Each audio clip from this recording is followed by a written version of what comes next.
last couple of years has been really super tough. I've got to put food on the table. If this doesn't absolutely go hell for leather, I have to support my family. What is wrong with me? Because I just turned down 180 grand a year salary to do this. AI is going to change everything. It genuinely helps. You've got to find the problems. You've got to solve those problems better than anybody else can. Basically, you're £1.50 left. What are you talking about? I just burst out crying. All right, Mucka, and welcome to the All Right Mucka podcast. I'm co-founder Tom. All right, Muckers, I'm co-founder Sammy.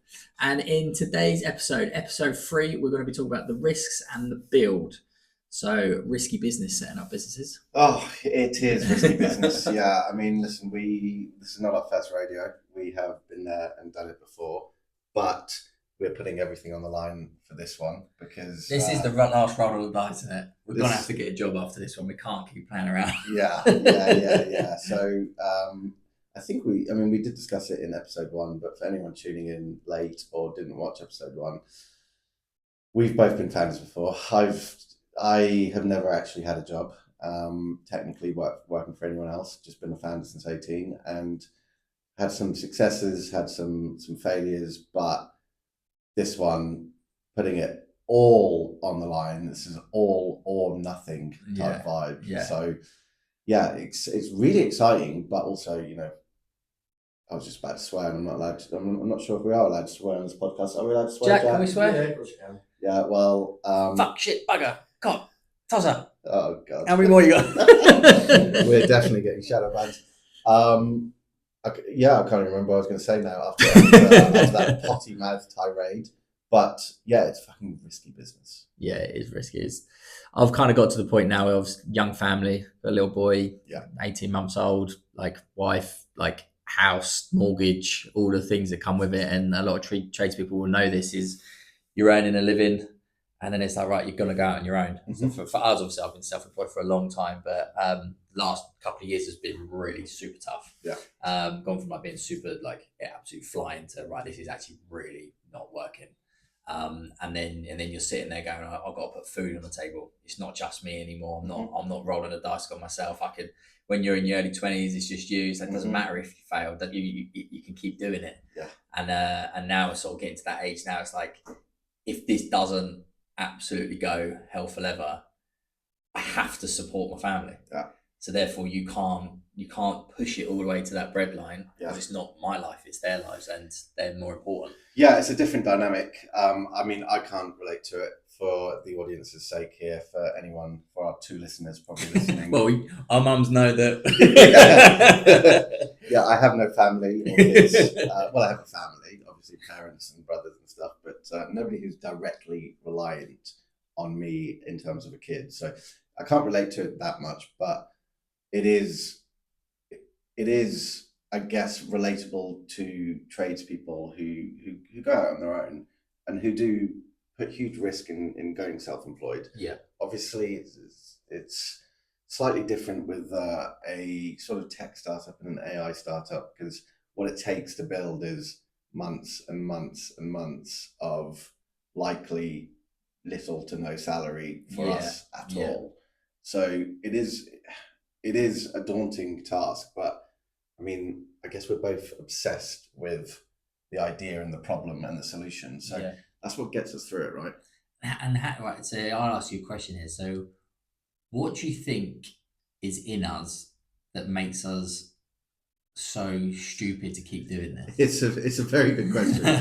If I give you some behind the scenes here, I am getting absolute pelters from my mum and my dad at the moment. I'm a 36-year-old man. I'm a 36-year-old man who's just getting absolute pelters from my mum and dad. Again, for reference, I have had some really successful businesses, but the last business that I had and sort of we co-founded together,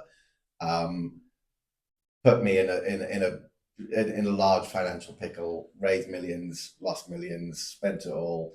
I didn't have a salary for the last 7 months of that business, and now rolling into this one, I don't forecast a salary for an additional 4 to 5 months if I take into account the month or 2 that we spent building this. So to essentially go with zero money for an entire year is pretty crazy. Yeah. And my parents are just like, what is wrong with you?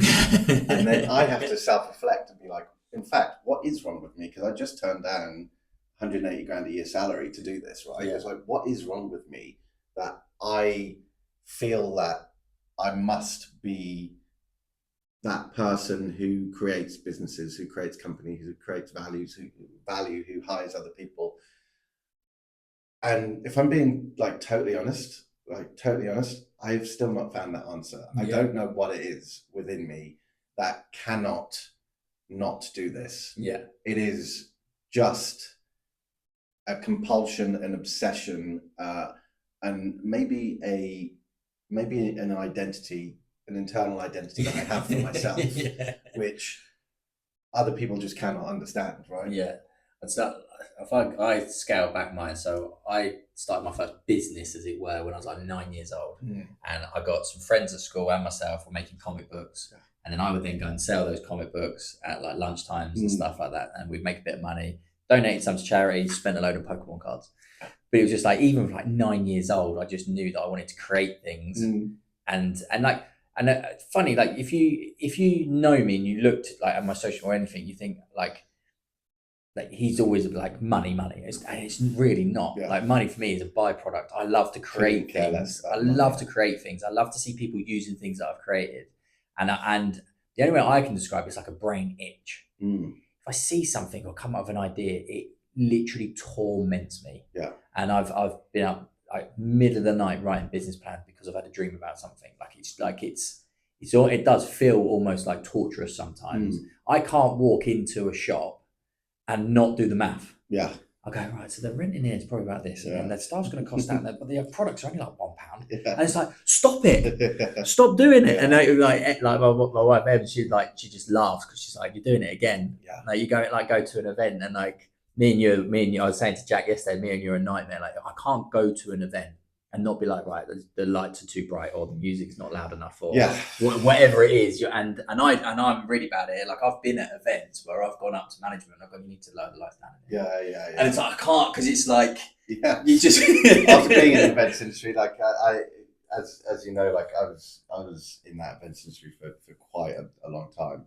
And there's always this running joke between me and a few other mates who are in the events industry. Like we always go to events and we walk in and we're just like, they don't know what they're doing. Because you just have this obsession, even though you're meant to be at like a concert or whatever, it's just like, okay, well, I wouldn't put the queuing system there. Like the needs way more bar staff. Like the production should be X, Y, and everyone that you're there with, your friends, are just like having a great time. And you're just like, the lighting's a bit off time. Like the sound quality could be better. And I reckon tradies can relate to that. Because a lot of my tradie mates, they will do the same thing. Yeah. They'll go in and they'll look at something. They're like, "I've done a shit job on that." Yeah, the roof roof could be way better. The brickwork's awful. Yeah. They call it something. It's like when they drive past the house, like, "Oh, I worked on that one. I worked on that one." It's like it becomes all consuming. I have a few tradie mates that are literally like that. So I have a roofer mate who literally points out every single roof you worked out in Brighton if you're in the car with him. Yeah. Well, my dad was a removal man in the early days. Yeah. And he's exactly the same. Moved that house, moved that out. And then my granddad was on skips. And he's exactly the same. Yeah, delivered a skip there, did a skip there, did a skip there. It's so about it. And even like when I used to do like mortgages and stuff, I did the same. Did the mortgage on the house. I don't know why we all do it. I maybe that is, I mean, to go back to the original point, maybe that is what it is internally, right? It's that pride. It's that almost feeding the ego of, I delivered this. This was, it was my hands or my brain or my input that created this value. And perhaps that is it. But like I said, like I have done a lot of soul searching, especially over the last few months, of like, why am I doing this again? Like what is wrong with me? And I just can't quite put my finger on it. And you just touched on about value as well. And I think if you look at, so we spoke about in the last episode about how AI is going to change everything over the next 5 to 10 years. And I think your initial assumption would be that humans are going to become irrelevant, blah, blah, blah, and the machines are going to take over. And there's a part of me that actually thinks the complete opposite. And it tends to be the opposite. It tends to be true of what everyone seems to think. And I think human value and human input will become more valuable because we will completely devalue what the AIs are doing because it becomes so normalized. Yeah. So, and that will be ideal for us. If we can get to the point where you don't even care about Mucka because you're using it every day and it just does its thing and you don't think about it. It's just managing everything. That's the ideal. Yeah. And then your value, what you're giving to the world, is what you can do with your two hands. And I've used this analogy 1,000 times, but if you went into an art gallery and I showed you two massive paintings and they were both incredible and you're like, wow, unbelievable. I said, that one took someone 10,000 hours and they didn't sleep and da da da da da. And that one an AI did off of someone prompting it and it could turn up in 2 seconds. Where's the value? You as a human instinctively know that one has more value. And value is not real. Yeah. So value is a completely human construct that we've just built in our brains through sort of evolution and stuff. But that is in us as a DNA. And we know that human input is valuable and that computer output is not. So if we can give people the tools to remove that computer output from their day-to-day life and just automate it so they can spend their time on the human output and adding value to people's lives and homes, that's, I love that. Yeah. Let's bring it back a little bit to, let's go. To perhaps the topic at hand is like, what do you think it's going to take for us to really build Mucka over the next few years? The biggest one for us needs to be, it genuinely helps. Mm-hmm. I think you can build an app that does what it needs to do, which is fine. And I think in the early days, that's probably what we're going to be at. You're going to start off on that level. Can it do the things I need it to do? Then if someone can turn around and go, do you know what, actually, I can't live without this. Yeah. This is so helpful. Yeah. We need that impact. So someone needs to use our app for a couple of weeks and be like, I tell you what, I don't know how I lived without this before. Yeah, That's so difficult to achieve, but that I think will be super important. I'm gonna interrupt you there slightly, if you don't mind, because I'm gonna strip it all back and say let's not talk about the sales side. What do you think the human side from us, from the team? Oh, okay. What do you think we need to do to be able to achieve these goals? I think our biggest thing is to make sure that we're constantly speaking to people. Yeah. I think if we hide behind a desk and hide behind code and hide behind product, we will miss out on stacks of value. 100%. I think the conversations we've had so far have been great, have been really helpful. We've already picked out a load of nuggets and we've just set up like a Bible that we're going to start recording. Every time someone tells us something interesting of a competitor or just of the general day-to-day, we're going to document the whole thing. As in, what we want to eventually do is have this massive spreadsheet of ideas that people have given us from conversations.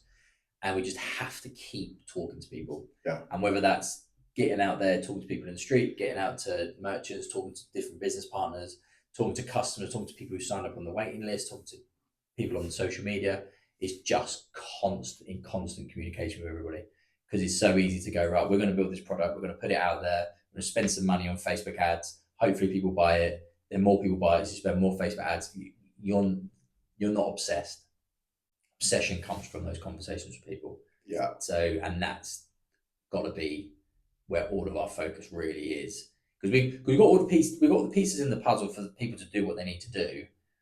But what will set us apart and what will make or break this is having those conversations and making sure people are involved throughout the whole process. Yeah. I'm going to turn the dial up a little bit. Go, your turn. I'm going to say that it's going to take a little bit more than that. I'm going to say it's going to take sacrifice, pain. Blood sacrifice. Blood sacrifice, hopefully not. Even though, I mean, if we're sacrificing anyone, it can be your blood. But I think it's learning from starting things from scratch so many times. Like, it's the things that nobody tells you about actually starting a business and starting a business on this scale. Yeah. Learning from previous startups, as I mentioned, is the personal sacrifice that goes into it. Yeah. Right. I can count. Well, in fact, I can't even begin to count previous businesses, how many friends' birthdays I've missed, weddings I've missed, almost lost friendships felt that isolation, that loneliness, because sometimes you just have to like cut out all the noise and you say, you know what, I'm not going to go on this holiday. I'm not going to go. Remember at the start of DJing, I had a free cruise, like all expenses paid cruise for like a week. And I was just like, I cannot take this. I cannot accept that. Right. Yeah. Most people would be like, I've won the lottery. You know, I've just got a multi-thousand-pound holiday for completely free. I got the email immediately. My initial reaction was, I'm not doing that. Like, that's crazy. Like, I'm trying to launch a business, you know, like, how can I go on holiday? How can I go on cruise? So it's like, when I talk about like more the human element of what goes into it, it's like, it's way more than people realize. And I think that people who take that lightly, unfortunately, perhaps aren't ready to be startup founders. And I think that's where, and I always use the word failure very lightly because I think most of them are lessons. But I think if you look at sort of startup fail, it tends to be that, yes, you could have gone off on the wrong path and maybe it hasn't got what it needs to have. But there will be a lot of times where a pivot or something could have done something different, or like you said, that sacrifice has not been made. And therefore, the monkey brain in you will take over and say the path of least resistance is X. And the human condition is to go for the path of least resistance. And if you can constantly fight that and constantly say, look, I don't mind being punched in the face every single day. I'll get up and get another punch in the face tomorrow because it's one less punch until he's run out of punches. That is startup life. It's how much can you get punched in the face until you're the one starting to punch other people. It's like, write that one down, Jack. Yeah, that's a short. But again, it's like, and I don't want to. I would never deter people again because it's definitely relates directly to tradespeople who go out on their own. But I would never deter people from going out on their own. But there must be so many tradespeople out there as well. It's just like, I worked all weekend. Yeah. I didn't go to my friend's birthday. I didn't go to a wedding. I didn't do X, Y, and Z. I told the missus or the husband or whoever it is that, you know what, we're not going to go on a holiday for a year. In a past relationship, I had to sit down with my ex and be like, listen, there's probably starting now, there's a 2-year period where there's 0 holidays. Yeah. I'm not gonna even do local country getaways for a Saturday and a Sunday because I'm dialed in every Saturday, I'm dialed in every Sunday. So for me, that's sometimes the human element of launching something like this. And we've got global ambitions, right? Yeah. You can't have global ambitions without a little bit of sacrifice because it doesn't just come to you, right? You have to go out and get it. Yeah, 100%. I'll go back to, you said something interesting. I'll ask you a question. Do you think anybody can set a business up or be self-employed? Well, anybody can set a business up or be self-employed. But do you think anybody? Did you? But go to the full extent of it. So do you think everyone could if they applied themselves? Okay, so or do you think there is? Do you reckon there's human A and human B, or do you think human B could be human A, as it were? Do I think everybody could create something in which they were getting an income to support themselves as a solo founder, as a self-employed tradesperson? Almost certainly.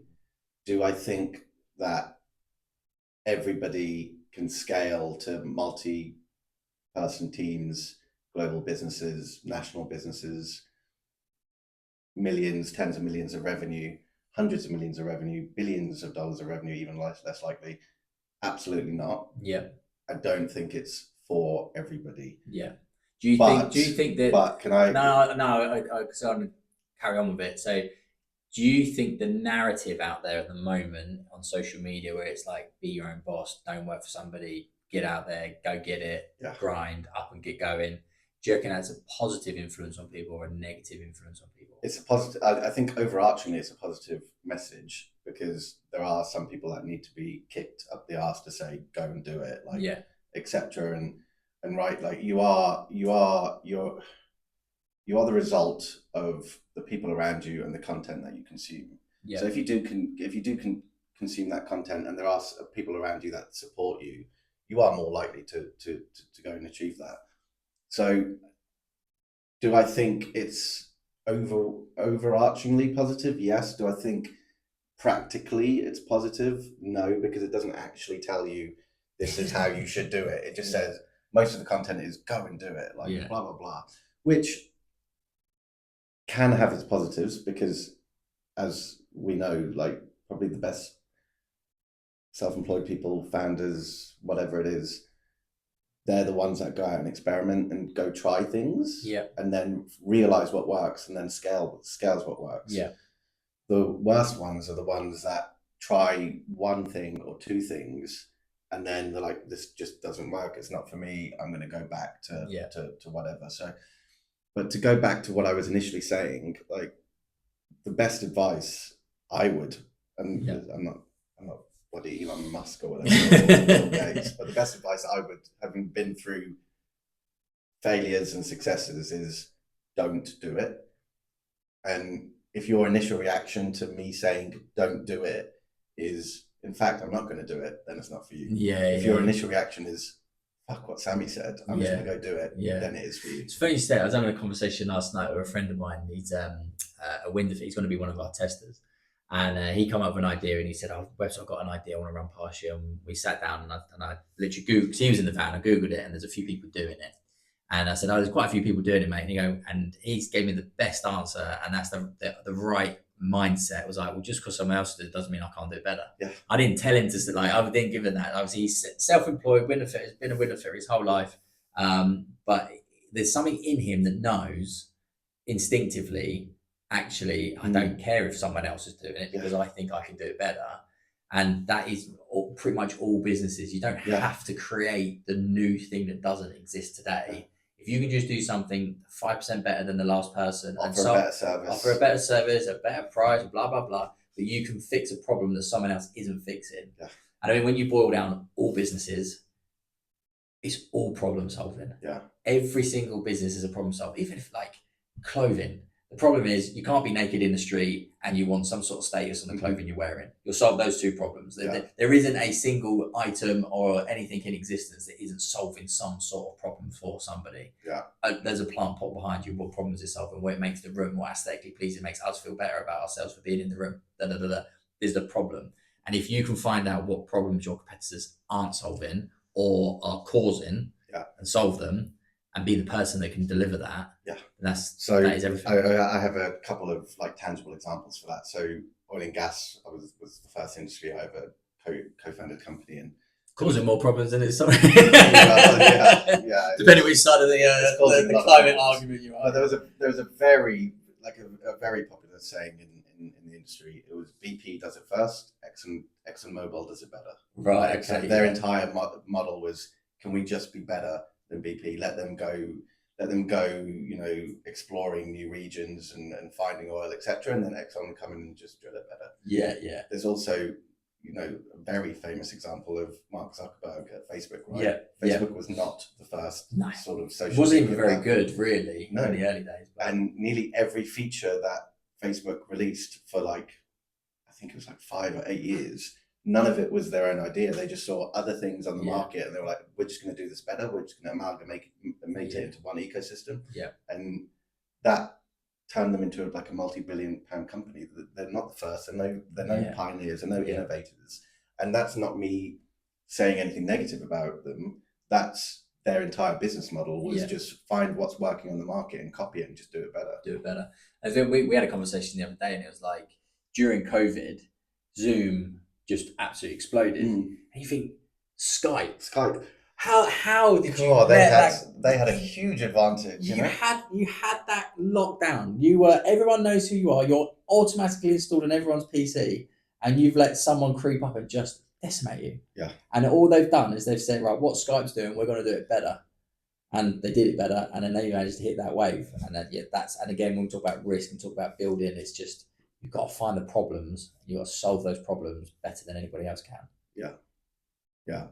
Here's a completely off tangent question for you.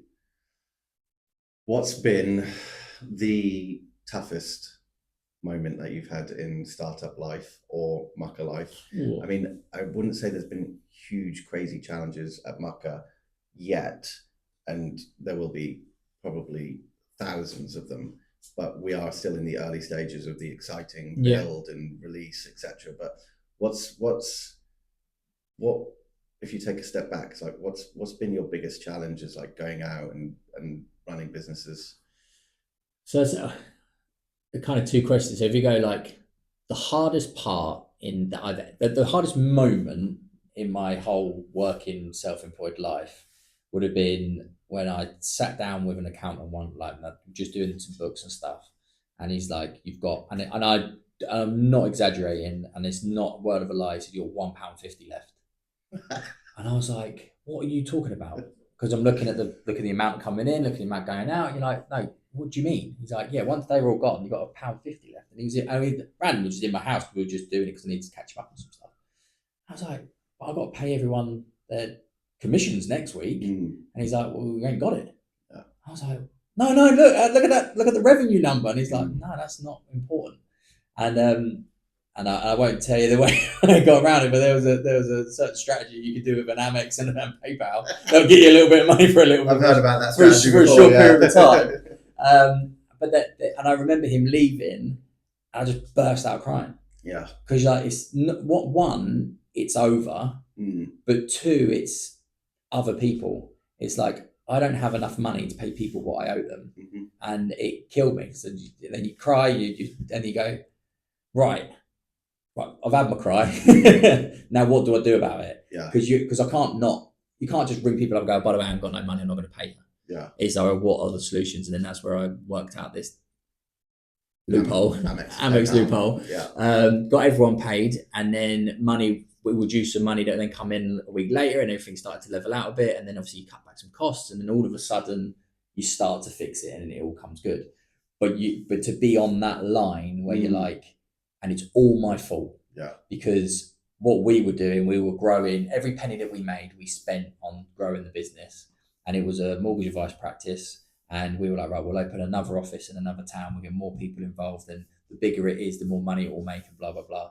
And again, I've told this story 1,000 times, but in the early days of starting to grow that business, there was a compliance lady who come around, and I've told her the plans. Oh, we're going to do this. We're going to get loads of advisors, and da da da. And she said, "Look, Tom, more advisors doesn't mean you're going to make more money." No.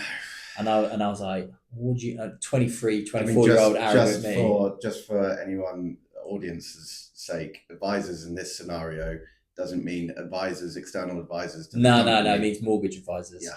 So she said to me, more mortgage advisors doesn't mean you're going to make more money. When I'm earning a percentage of everything they earn, so obviously the more of them you've got, the more money you make, and that is true. But there is a ceiling. There is a kind of like you have to get there, and then you have to go. Diminishing returns. Yeah. So you're spending all this money. You open new offices. You're taking more staff on. Revenue's going up and up and up. Everything's going well. More and more customers, and you're thinking at some point this is going to come good.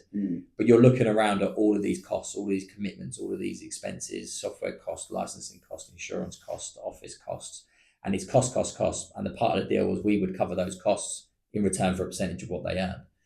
And then you're sitting there now. I think we got up to like 12 advisors across 3 offices, and I'm sitting there going, I'm earning less money now than I did when it was just me and one other at the beginning.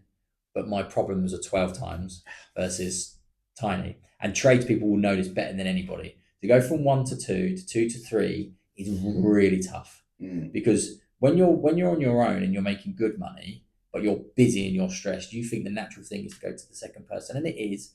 And you go to that second person, all of a sudden your incomes drop dramatically because you've got to cover their income. It's going to take some time before they start paying for themselves. And then it's the same thing again and again and again. And to build that structure up over time is so stressful because it's not you anymore. Yeah. And all of a sudden, and you can get yourself to a position. I think you was even talking to someone on one of your reviews, and they built up a really good business, and they were making really good money, but not dealing with the admin side of things.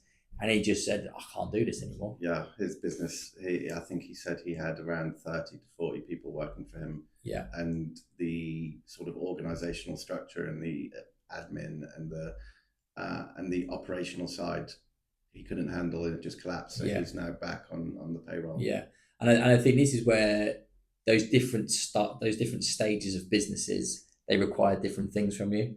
And there's a moment in time where you have to be employing people who are so much better than you at everything or at certain things and specializing in certain things. They can take you from 3 to 6 rather than 3 to 4. Yeah, it's but that's a commitment and that's an investment and that's difficult to do and it's hard to find. But and again, a lot of the big guys like the Sam Altmans and stuff, they all say the same thing: is your job as a business owner is to find the best people. Yeah, and people will be a multiplier. Yeah. And there's a whole thing, isn't there, about like, is the person a multiplier, a divider or whatever, and you can work them out, like, is that person making your business better by X or worse by Y or keeping it the same? And different people in different roles. But I've gone off on a bit of a tangent, but if we go right back to the beginning, sitting there with £1.50 in the bank, crying to myself in my flat, that was probably the lowest point. Yeah, I can imagine. More recently, it's been really tough as well. I've been making redundancies in the business and going through that. But the difference with this one is it's been a lot longer. So, and I've done my best to keep everybody up to date. I haven't hidden anything from anybody. Probably about 4 or 5 months ago, we sat down with everybody and said, this is the situation, this is what we're going through. And then every month tell them what's going on. Yeah. And just unfortunately just couldn't keep it going the way that it was going. Yeah, so obviously it's going into a bit of a different phase now and got some different people doing some different things. But I've got to put all my eggs into the Mucka basket because this is, like I said, I've got enough. I had enough in a savings pot that I could say, if I lost all that money in Mucka, I'm still going to be able to feed everybody. Yeah. That pot is going pretty quick. but after that, then it's got to get a job and it's look after your family, and that's going to be another hard day. Yeah. Because that's going to be a realization that your life's different and things have changed. So you've spoken about risks. Obviously, you're taking big risks. So circling back to Mucka, mitigating those risks. Why are we building a waiting list? You love a waiting list? I love a waiting list, yeah. So am I taking that? Yeah, well, I've been monologuing for a good... You have been monologuing for a little while, so let's give your mouth a rest for a little while. But good question, Jack. So the business reason for building a waiting list is we are validating demand for the product, right? So we want to understand who needs the solution. We want to have that data to be able to reach out to these people, to start speaking to them. And we also financially would like people waiting for the product to come because they are likely to be early users. And as any businessman, founder, self-employed tradie will let you know, it is important to have a pipeline of potential future revenue. So not only is it the validation, but it's our early access to be able to build potential pipeline. Now, depending on the next couple of weeks, we will use that waiting list in perhaps a few different ways. That waiting list, if it gets to the levels we hope it gets to, will be phased in terms of allowing those users early access, but not all at once. So the earlier you join the wait list, and potentially, without giving away too much of what might come next, is by bringing other people on the wait list, you might also get towards the front of the queue. That helps us manage the usage of the platform and helps us build, again, future pipeline. I'm saying it's probably because with scarcity, obviously you can have full scarcity and people can think, are you being disingenuous by doing a waiting list and are you just going to release it to everybody anyway? But when you're building an app like we're building now, if let's say we launched it, it went viral, 10,000 people signed up tomorrow, it would crash, it would burn, people won't like it, you'd have a lot of negative feedback. We have to grow in a special way to make sure we're constantly adding value to the people who are using it. Because what you don't want to do, is, like I said, is launch product, let thousands of people use it and it not work as it's meant to be and piss off thousands of people. We would rather have 100, 200, 300 people who love it, use it every day, makes a massive difference, and then start to scale from there. So from an access list, waiting list perspective, it's important for us that we've got people who are saying, I'm invested in your journey. I want to be a part of these early days because I understand that it's not going to be perfect day one. I understand that my input is going to be super valuable, and they're different people. There's someone that just finds you on Google and downloads your app versus somebody that's watched these videos and been on social media and likes the idea of what we're trying to develop and thinks, actually, I can add value to this because I think I can give you some advice and some feedback. And I don't mind it being a bit clunky in the early days because I know what you're trying to achieve. That's why you create an access list. Yeah. And I think it's really difficult to try and get that across sometimes because it can look a bit like, well, we know you're just going to launch the product for everybody. Yeah. So why would I even bother joining? But there is a genuine need and a genuine reason. Yeah. And I said, getting 100 committed people versus 1,000 people that don't like it is completely different. Yeah, completely agree. Completely agree. How are we doing on time, Jack? We can wrap it up. 32, 34 minutes. God, look at that. Look at that. So look at my brain, almost like an inbuilt timer. So thank you so much for listening to episode 3 of the All Right Mucka podcast. I've been Tom. I've been Sammy. Follow us on all the socials at All Right Mucka and check out the website at mucka.ai. And if you do want to join that access list, there's just an email form there. So join that and we'll be in touch. So yeah, thank you so much. Have a great day and catch you on the next one. Over and out.